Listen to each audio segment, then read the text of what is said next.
सरदार उधम सिंह, वो क्रांतिकारी जो जलियांवाला बाग नरसंहार का बदला लेने के लिए सूली पर चढ़ गया।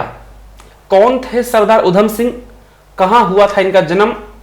कौन थे इनके परम आदरणीय माता पिता?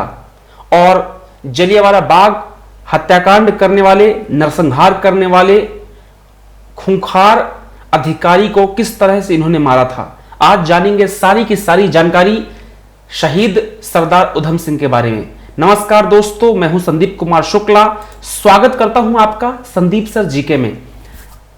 ऐसे जितने भी महत्वपूर्ण वीडियो हैं, जो नॉलेजफुल वीडियोज हैं, इंटरेस्टिंग वीडियोज हैं, जो एजुकेशन के लिए भी इंपॉर्टेंट हैं, साथ ही साथ नॉर्मल जनरल नॉलेज के लिए भी इंपॉर्टेंट है, ऐसे वीडियोस देखने के लिए आप चैनल को सब्सक्राइब करें। वीडियो पसंद आए तो वीडियो को शेयर जरूर करें और साथ ही साथ कमेंट करके मोटिवेट करें। चलिए शुरू करते हैं।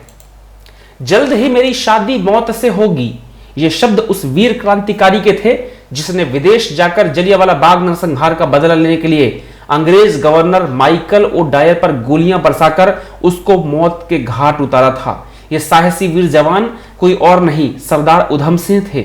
गवर्नर को मारने की सजा के रूप में 31 जुलाई 1940 को इस महान क्रांतिकारी को अंग्रेजों ने फांसी पर लटका दिया। आइए जानते हैं इस क्रांतिकारी और अंग्रेज गवर्नर को मारने के बारे में। सरदार उधम सिंह का जन्म 26 दिसंबर 1899 को पंजाब के संगरूर इलाके के सुनाम गांव में हुआ था। इनके पिता सरदार तेहाल सिंह जम्मू उपल्ली गांव में रेलवे चौकीदार थे और उन्होंने ही इनको शेर सिंह नाम दिया था। उधम सिंह के एक बड़े भाई भी थे जिनका नाम मुक्ता सिंह था।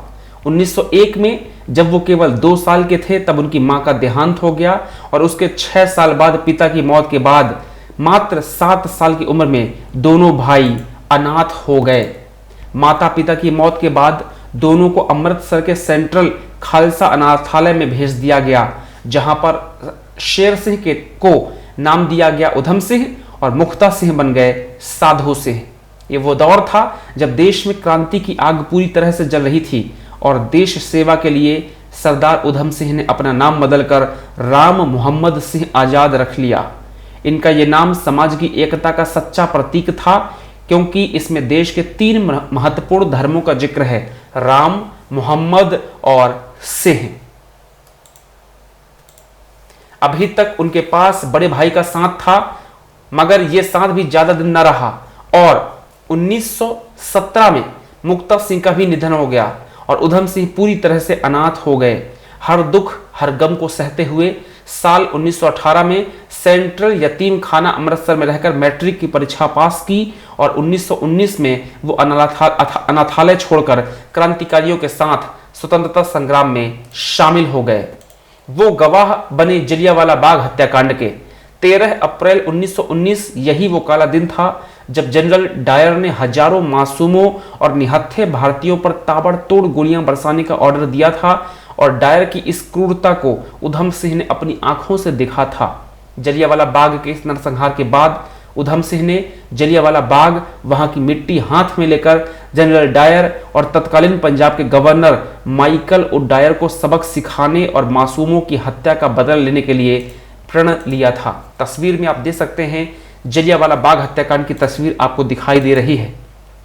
उधम सिंह कैसे पहुंचे जर्मनी और फिर लंदन। क्रांतिकारियों की सेना में शामिल होकर सरदार उधम सिंह ने चंदा इकट्ठा किया और विदेश चले गए। साल 1924 में उन्होंने दक्षिण अफ्रीका, जिम्बाब्वे, ब्राजील और अमेरिका जाकर आज़ादी की लड़ाई के लिए बहुत धन इकट्ठा किया। जब 1927 में वो भारत वापस आए तो ब्रिटिश हुकूमत ने उनको क्रांतिकारी गतिविधियों में शामिल होने के चलते गिरफ्तार कर लिया। पूरे साल तक जेल में रहने के बाद 1931 में वो रिहा हुए, पर पंजाब पुलिस उनके पीछे हाथ धोकर पड़ी हुई थी। किसी तरह छिपते छिपाते वो कश्मीर पहुंच गए और कुछ दिन वहां समय बिताने के बाद वो जर्मनी चले गए। मगर यह दुर्भाग्य था कि उनके लंदन पहुंचने से पहले जनरल डायर किसी गंभीर बीमारी के कारण मर गया था। माइकल ओ डायर को मारने के लिए पहुंचे लंदन। जनरल डायर की मौत के बाद अब जलियांवाला बाग कांड के दौरान पंजाब के तत्कालीन गवर्नर रहे माइकल ओ डायर से बदला लेना ही उधम सिंह का एकमात्र लक्ष्य था और आखिर जलियांवाला बाग नरसंहार के 21 साल बाद उनको यह मौका मिल ही गया। 13 मार्च 1940 को लंदन के कॉक्सटन हॉल में आयोजित एक समारोह में माइकल ओडायर बतौर वक्ता मौजूद था।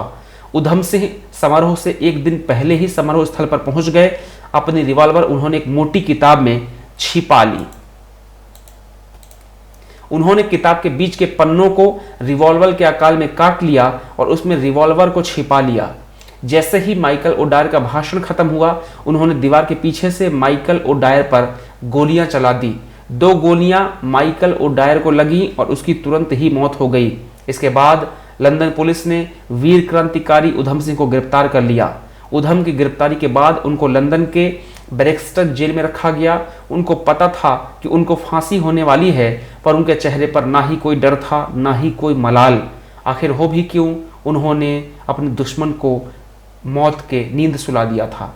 फांसी होने से कुछ महीने पहले सरदार उधम सिंह ने अपने प्रिय मित्र शिव सिंह जौहल को एक पत्र लिखा था और उस पत्र में लिखा था, मुझे मालूम है कि जल्द ही मेरी शादी मौत से होने वाली है। मैं मौत से कभी नहीं डरा और मुझे कोई अफसोस नहीं है, क्योंकि मैं अपने देश का सिपाही हूं। 10 साल पहले मेरा दोस्त मुझे छोड़ गया था। मरने के बाद मैं उससे मिलूंगा और वो भी मेरा इंतजार कर रहा होगा। ये आखिरी शब्द थे महान क्रांतिकारी शहीद उधम सिंह के। ये थे सरदार शहीद उधम सिंह, वो क्रांतिकारी जिसने जलियांवाला बाग हत्याकांड करने वाले, जलियांवाला बाग नरसंहार करने वाले अधिकारियों को मौत के घाट उतार दिया और मातृभूमि के लिए, देश के लिए हंसते हंसते फांसी के फंदे में झूल गए। अगर आपको वीडियो पसंद आया हो तो वीडियो को लाइक जरूर कीजिएगा। चैनल को पसंद आया हो तो चैनल को सब्सक्राइब जरूर कीजिएगा। ऐसे वीडियोस को आप अपने दोस्तों के साथ में, अपने परिवार के लोगों के साथ में, अपने फ्रेंड्स के साथ में, फ्रेंड्स के बच्चों के साथ में, अपने बच्चों के साथ में, परिवार के फैमिली ग्रुप्स में शेयर कर सकते हैं। इससे नॉलेज भी बढ़ेगा और देशभक्ति की एक भावना भी पैदा होती है। अगर वीडियो पसंद आया तो वीडियो को लाइक शेयर जरूर कीजिएगा। कमेंट करके आप मुझे मोटिवेट कर सकते हैं और ऐसे ही वीडियोस देखने के लिए आप संदीप सर जीके को सब्सक्राइब कर सकते हैं। नमस्कार, bye bye, take care, all the best, God bless you, Bharat Mata की जय।